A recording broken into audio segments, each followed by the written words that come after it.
بسم اللہ الرحمن الرحیم۔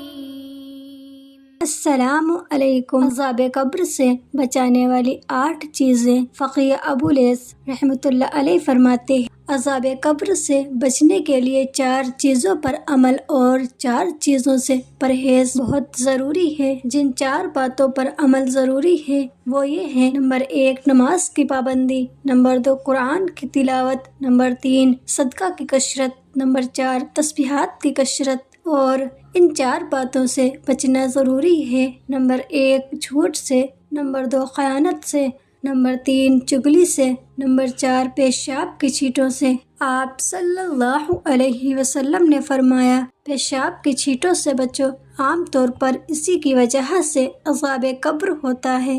رسول اللہ صلی اللہ علیہ وسلم نے فرمایا، مومن کے لیے قبر جنت کا باغیچہ ہے اور کافر کے لیے قبر جہنم کا گھڑا ہے۔ 3 چیزیں کبھی نہیں بھولنی چاہیے: نمبر 1 دنیا اور اس کی حالات کا فنا ہونا، نمبر 2 موت کو، نمبر 3 وہ مصیبتیں جن سے انسان کو چین اور سکون نہ ملے۔ اللہ کو 4 باتیں ناپسند ہیں: نمبر 1 نماز میں کھیلنا، نمبر 2 قرآن کی تلاوت کرتے وقت لغو باتیں کرنا یعنی دنیاوی باتیں کرنا، نمبر 3 روزے کی حالت میں جمع کرنا، نمبر 4 قبرستان میں ہنسنا۔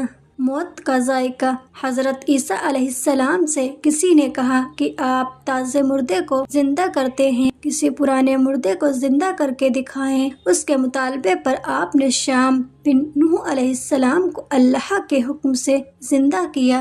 جب وہ قبر سے اٹھے تو سر اور داڑھی کے بال سفید تھے۔ عیسیٰ علیہ السلام نے فرمایا، یہ سفیدی کیسی ہے؟ آپ کے زمانے میں تو بڑھاپا تھا ہی نہیں۔ تو انہوں نے کہا، میں نے جو آواز سنی تو میں یہ سمجھا کہ قیامت آ گئی، تو اس کے خوف سے بال سفید ہو گئے۔ پھر معلوم ہوا کہ آپ کا انتقال کب ہوا تھا؟ فرمایا 4000 سال پہلے، لیکن ابھی تک موت کا ذائقہ ختم نہیں ہوا۔ جو شخص موت کو زیادہ یاد کرتا ہے اس کو 3 چیزوں سے نوازتا ہے: نمبر 1 اس کو توبہ کی توفیق جلدی ہوتی ہے، نمبر 2 جو کچھ اللہ نے اس کو دیا ہے اس پر اس کو قناعت نصیب ہوتی ہے، وہ اس پر راضی اور خوش ہوتا ہے، نمبر 3 اس کا عبادت میں دل لگتا ہے۔ جو شخص موت کو بھول جاتا ہے اس کو 3 باتوں سے سزا دی جاتی ہے: نمبر 1 اس کو توبہ کی توفیق جلدی نہیں ملتی، نمبر 2 جو کچھ اللہ نے اس کو دیا ہے اس پر وہ راضی اور خوش نہیں ہوتا، نمبر 3 عبادت میں اس کا من نہیں لگتا۔ زمین کی پکار۔ زمین روزانہ 5 مرتبہ پکارتی ہے: نمبر 1 اے انسان، تو میری پشت پر چلتا ہے اور ایک دن میرے پیٹ میں جائے گا، نمبر 2 اے انسان، میری پشت پر طرح طرح کی چیزیں کھاتا ہے اور میرے پیٹ میں تجھ کو کیڑے مکوڑے کھائیں گے، نمبر 3 اے انسان، تو میری پشت پر ہنستا ہے، ان قریب میرے پیٹ میں جا کر رہے گا، نمبر 4 اے انسان، تو میری پشت پر خوش ہوتا ہے، کل کو میرے پیٹ میں غمگین ہوگا، نمبر 5 اے انسان، تو میری پشت پر گناہ کرتا ہے، میرے پیٹ میں تجھ کو سزا دی جائے گی۔ مومن کی قبر۔ مومن کو جب قبر میں رکھا جاتا ہے تو اس کی قبر کو 70 گز پھیلا دیا جاتا ہے اور مخمل کا فرش بچھا کر خوشبو بخیر دی جاتی ہے اور قبر کو ایمان اور نور سے روشن کر دیا جاتا ہے اور مومن بندے کو دلہن کی طرح سلا دیا جاتا ہے۔ اب اس کو اس کا محبوب ہی اٹھائے گا۔ کافر کی قبر۔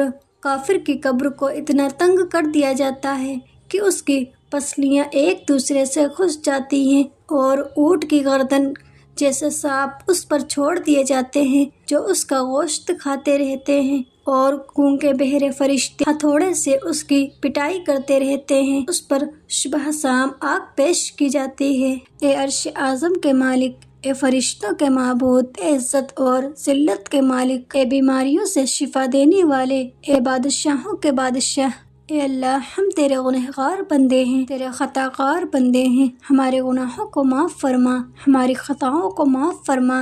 اے اللہ، ہم اپنے اگلے پچھلے، صغیرہ کبیرہ، چھوٹے بڑے سبھی گناہوں اور خطاؤں اور نافرمانیوں کی معافی مانگتے ہیں۔ اے اللہ رب العزت، ہم اپنے گناہوں سے توبہ کرتے ہیں، ہماری توبہ قبول فرما۔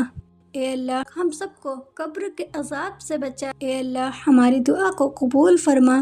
آمین یا رب العالمین۔ جزاک اللہ۔